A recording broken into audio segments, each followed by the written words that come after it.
జై శ్రీరామ్. అందరికీ నమస్కారం. వెల్కమ్ టు న్యూస్ అఖండ.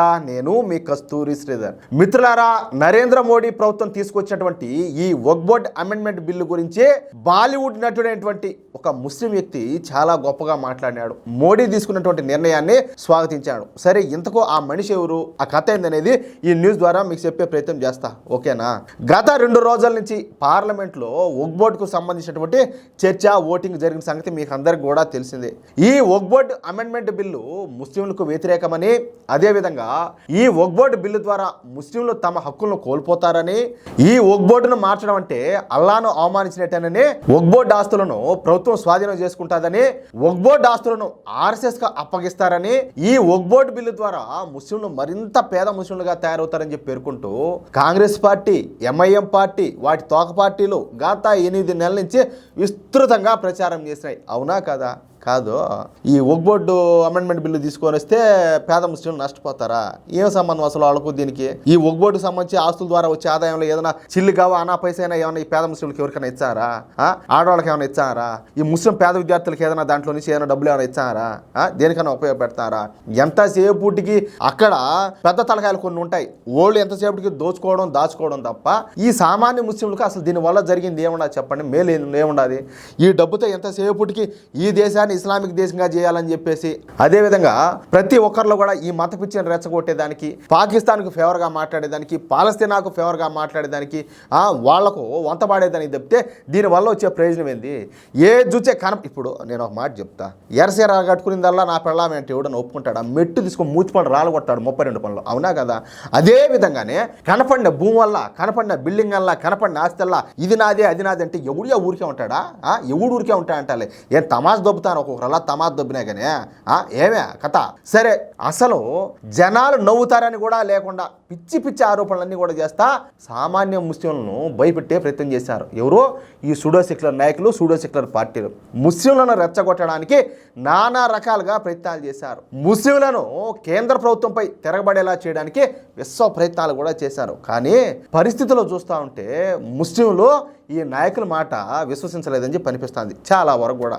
ఎందుకంటే ఈ వక్ఫ్ బోర్డు బిల్లుకు సంబంధించి ముస్లిం సమాజం నుంచి పెద్దగా వ్యతిరేకత అయితే రాలా. పైగా మీరందరూ కూడా చూసే ఉంటారు, చాలా చోట్ల ముస్లింలు స్వీట్లు పంచుకొని బ్యాండ్ మేళం వాయించుకుంటా పండగ చేసుకున్నారు, డ్యాన్స్ చేసుకుంటా. చూశారు మీరా?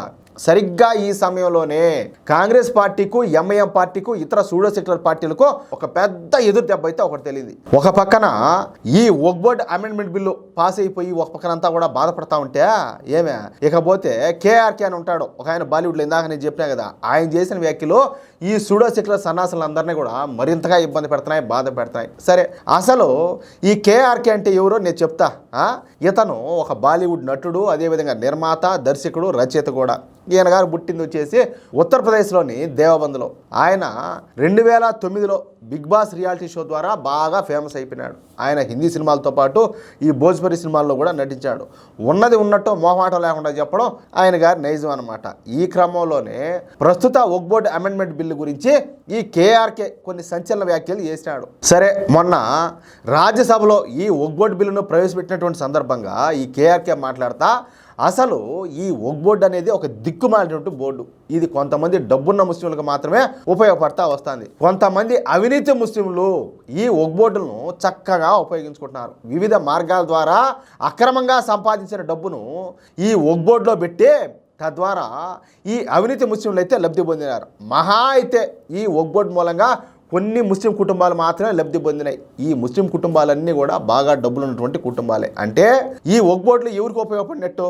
ఖచ్చితంగా డబ్బున్న ముస్లింలకు, అవినీతి ముస్లింలకు మాత్రమే ఉపయోగపడినాయి. మరి ఈ ముస్లిం మహిళలకు, ముస్లిం పేదలకు, ముస్లిం యువకులకు, ముస్లిం విద్యార్థులకు ఈ వక్ఫ్ బోర్డుల్లో ఎందుకు ప్రాధాన్యత అయితే ఇవ్వలేదు?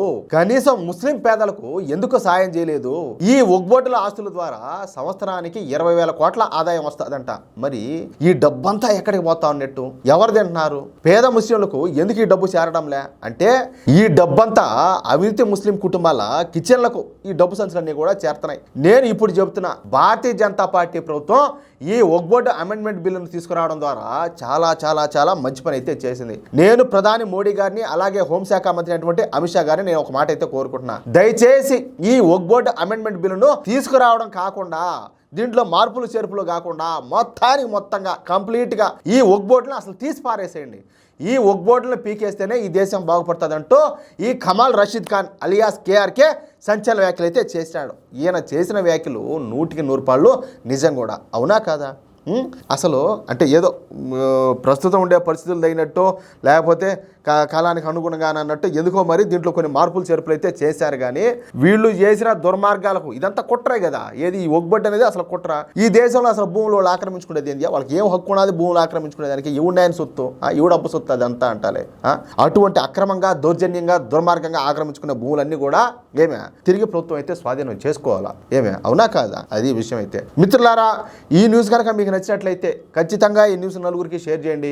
అదేవిధంగా ప్రతి ఒక్కరు కూడా ఈ వీడియోకి సంబంధించి మీ యొక్క అమూల్యమైన అభిప్రాయాలను తప్పనిసరిగా కామెంట్ రూపంలో తెలియజేయండి. అలాగే ఇంతవరకు మీరు కనుక మన ఛానల్ను సబ్స్క్రైబ్ చేసుకున్నట్లయితే ప్రతి ఒక్కరూ మన ఛానల్ సబ్స్క్రైబ్ చేసుకోండి, సపోర్ట్ చేయండి ప్లీజ్.